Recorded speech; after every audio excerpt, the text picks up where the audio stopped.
আসসালামু আলাইকুম। ভাই, ভিডিওটা টান দিয়েন না। অনেক ভিডিওতে ভাই আপনারা টান দিয়ে দেন উপরে। আজকে আমার এই অধমের ২ টা ১ টা মিনিট আপনারা একটু কথা শুনুন। খুব বেশি না। ভিডিও বড়ও করব না, লং ও করব না। শুধুমাত্র ২-১ টা মিনিট কথা বলবো। আশা করি আপনারা একটু মনোযোগ দিয়ে শুনবেন। আজকে আমি কথা বলবো আলহামদুলিল্লাহ নিয়ে। জি, আলহামদুলিল্লাহ এই শব্দটির মাঝে লুকিয়ে আছে অসীম, অসীম ফজিলত। ভাই দেখেন আমরা মুমিন। আমরা সর্ব অবস্থায় আল্লাহর শুকরিয়া আদায় করব। আমরা দুঃখে থাকি, সুখে থাকি, যে অবস্থায় থাকি না কেন, সর্ব অবস্থায় মুমিনের কর্তব্য, মুমিনের কাজ হচ্ছে আল্লাহর প্রতি শুকরিয়া আদায় করা। কেন শুকরিয়া আদায় করব? আসুন কোরআন থেকে দলিল জেনে নিই।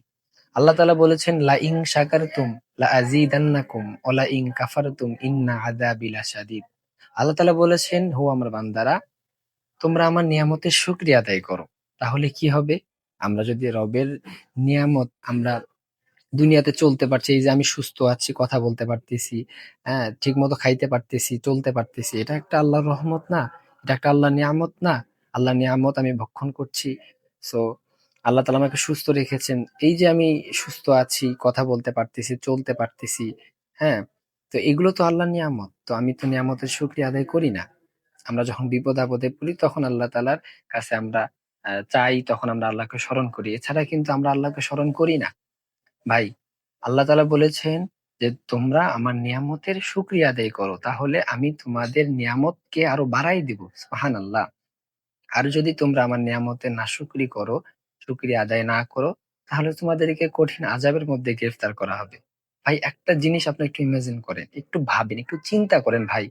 আল্লাহ তাআলা আমরা এমন একজন মালিককে পেয়েছি, এমন একজন রবকে পেয়েছি, সৃষ্টিকর্তাকে পেয়েছি ভাই, যেনার কাছে না চাইলে তিনি রাগান্বিত হন। দেখেন দুনিয়ার মানুষের কাছে আপনি যা চাবেন, সে আপনার যতই কাছের হোক, যতই আপন হোক, যতই প্রিয় হোক, হ্যাঁ? জানের জান হোক, ভাই একটা সময় গিয়ে সে কিন্তু বিরক্ত হবে। কিন্তু রবের কাছে আপনি যত চাবেন তিনি তত খুশি হবে। ভাই আলহামদুলিল্লাহ, আলহামদুলিল্লাহ। আল্লাহ তাআলা আমাদেরকে কত ভালোবাসেন। একটু ইমাজিন করেন। আর আমরা আল্লাহ তাআলার নিয়ামত ভক্ষণ করি অথচ আল্লাহর শুকরিয়া আদায় করি না। আলহামদুলিল্লাহ বললে আপনার যত দুঃখ, টেনশন, যাবতীয় সমস্যা দূর হয়ে যাবে ভাই। একটা মুমিনের কাজ আলহামদুলিল্লাহ বলা। এরপরে জান্নাতে যারা যাবে, সর্বশেষ যারা জান্নাতে যারা আরকি যাবে, তাদের শেষ বাক্য, শেষ কথাটাও কিন্তু হবে আলহামদুলিল্লাহি রাব্বিল আলামিন। তো আমি আপনাদের সকলের কাছে একটি রিকোয়েস্ট করি, ইসলামিক ভিডিও আপনারা একটু পৌঁছায় দেন। মানুষের কাছে একটু শেয়ার করে দেন।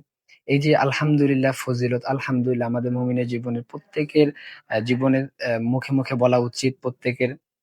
এই যে ইসলামিক ভিডিওগুলা, এগুলো যদি আপনি শেয়ার করে দেন, তাহলে দেখা যাবে যে এইখান থেকে আপনি এই ভিডিওর মাধ্যমে এই কথাগুলো যে মানুষ শুনবে, তারপরে যে আলহামদুলিল্লাহ আমলটা করবে সর্ব অবস্থায়, দুঃখে থাকুক, সুখে থাকুক, যে অবস্থায় থাকুক না কেন, আল্লাহর শুকরিয়া আদায় করবে। এই আপনার ছোট্ট একটি শেয়ারের মাধ্যমে যদি তারা আমল করতে পারে, ভাই এর সওয়াব আপনিও পাবেন। তো আমি আশা করি আপনারা সবাই ভিডিওটি শেয়ার করবেন এবং ইসলামিক ভিডিও পেতে আমার চ্যানেলটিকে সাবস্ক্রাইব করে রাখবেন। তো ভাই ভালো থাকবেন, সুস্থ থাকবেন। আলহামদুলিল্লাহ, আলহামদুলিল্লাহ, আলহামদুলিল্লাহ এই শব্দটি সর্ব অবস্থায় ভাই বলার চেষ্টা করবেন এবং অন্যকেও এই কথাটি বলার জন্য আহ্বান করবেন। ভালো থাকবেন, সুস্থ থাকবেন। আসসালামু আলাইকুম।